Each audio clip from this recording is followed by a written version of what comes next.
বাড়ো খাবার।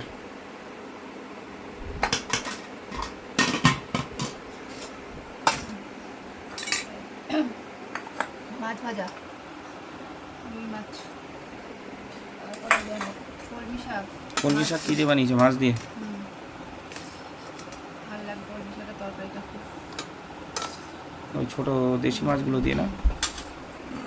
তারপরে রয়েছে এই ভেন্ডি দিয়ে এই মাছ দিয়ে করা হয়েছে। ভেন্ডিগুলো ছিল তো এই সাইডে দিয়ে দিলাম। দাও। ভেন্ডি দিয়ে মাছ দিয়ে ভালো লাগে খেতে।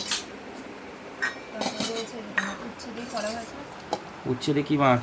ওই যে মাছগুলো নিয়ে এসেছে আজকে সকালে। কী মাছ নিয়ে এসছি? বান মাছ, তারপরে রয়না মাছ, মিক্সিং সব রয়েছে, কাতলে মাছ, সব মিশানো মাছ। রয়না মাছ ছিল একটা, রয়না মাছ লাগবে না, ছেড়ে দাও, আমার লাগবে না। আর তারপরে রয়েছে এই যে ওই যে দেশি রুই নিয়ে এসেছিলেন জানতো। রুই মাছ ভাজা দিলে তো, আবার রুই মাছ কেন? ভাজা ওটা রাখা রয়েছে, খাও। ভাজা আবার হচ্ছে মাছ আলাদা আলাদা। আলু পটল দিয়ে ঝোল।